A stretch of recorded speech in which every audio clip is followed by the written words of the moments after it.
Video শুরু করার আগে বলে দিয়ে এই গল্পটি নারুতোপিডিয়া থেকে নেওয়া হয়েছে। নারুতো দীর্ঘ 2 বছর জিরা সানিনের অধীনে কঠোর প্রশিক্ষণ শেষে কনোহা গ্রামে ফিরে আসে। ফিরে এসে সে বুঝতে পারে পৃথিবী আর আগের মতো নেই। আকাতসুকি নামের এক ভয়ঙ্কর সংগঠন সক্রিয়ভাবে সমস্ত টেইল বিস্টদের ধরছে, আর তার পুরনো বন্ধু সাসুকে এখনও অরোচিমারুর অধীনে। নারুতোর এখন দুটি প্রধান লক্ষ্য: আকাতসুকিকে থামানো এবং সাসুকে ফিরিয়ে আনা। ফিরে আসার কিছুদিনের মধ্যেই নারুতো জানতে পারে গারা, যে এখন সোনার কাজে কাগে, তাকে আকাতসুকি অপহরণ করেছে। তাকে বাঁচাতে নারুতো ও তার দল অভিযান শুরু করে। যদিও গারাকে ফিরে আনা যায়, ততক্ষণে সে প্রাণ হারিয়েছে। চিও নামের এক বৃদ্ধা নিজের জীবন দিয়ে গারাকে ফিরিয়ে আনে। এই ঘটনার পর নারুতো আরও দৃঢ় প্রতিজ্ঞ হয়। পরবর্তী অভিযান শুরু হয় সাসুকে খোঁজার জন্য। নতুন সদস্য সাই দলে যোগ দেয়, আর সাকুরাও নারুতোর পাশে থাকে। তারা অরোচিমারুর আস্তানায় গিয়ে সাসুকে দেখতে পায়, কিন্তু তখনই বোঝে সে অনেক বেশি শক্তিশালী হয়ে গেছে। সাসুকে তখনও তাদের সঙ্গে ফিরতে চায় না। নারুতো উপলব্ধি করে যে তাকে আরও শক্তিশালী হতে হবে। অন্যদিকে সাসুকে নিজের ইচ্ছাশক্তি দিয়ে অরোচিমারুকে হারিয়ে দেয় এবং একটি নতুন দল গঠন করে, যার নাম দেয় হেবি। এই দলের লক্ষ্য ইটাচিকে খুঁজে বের করে প্রতিশোধ নেওয়া। দীর্ঘ অপেক্ষার পর সাসুকে ও ইটাচির মুখোমুখি যুদ্ধ হয়।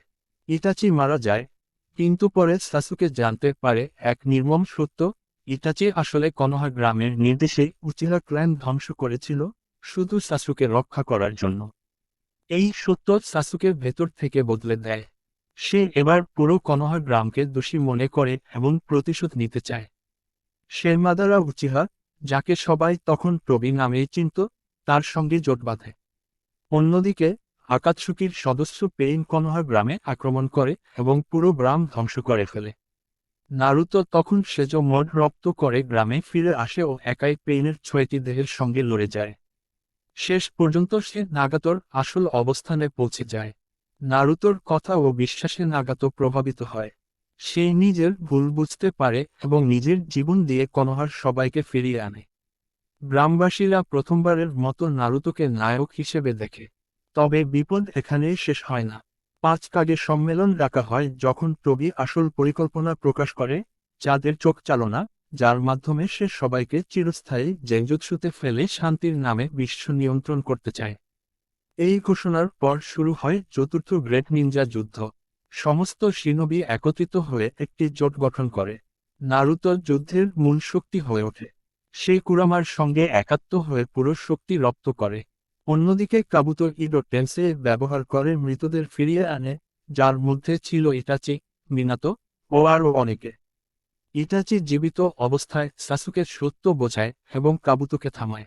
যুদ্ধের শেষে নারুতো ও সাসুকে তাদের পূর্বপুরুষ হাগরোমো উৎসুসুকির কাছ থেকে শক্তি পায়। মাদারাকে হারানোর পর ব্ল্যাক জেটসু কাগুয়াকে ফিরিয়ে আনে।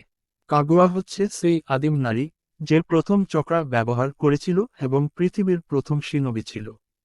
নারুতো ও সাসুকে তার বিরুদ্ধে যুদ্ধ করে এবং সেজ অফ সিক্স পাথের শক্তি দিয়ে কাগুয়াকে শিলমোহর করে। কিন্তু এখানেই শেষ নয়। সাসুকে তখন বলে সে সব কাগেকে হত্যা করে একা বিশ্ব শাসন করতে চায়। সে নিজেই বিচার করবে কারা বাঁচবে, কারা মরবে। নারুতো তার বন্ধুকে থামাতে চায়।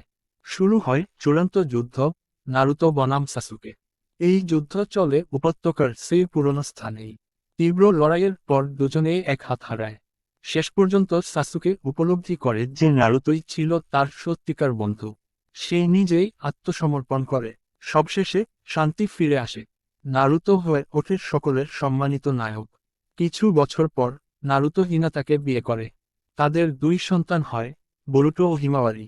কনোহা এক নতুন যুগে প্রবেশ করে। একসময় যে ছেলেটি ছিল একাকী, অস্বীকৃত, সে এখন ভালোবাসা, ভরসা ও শান্তির প্রতীক।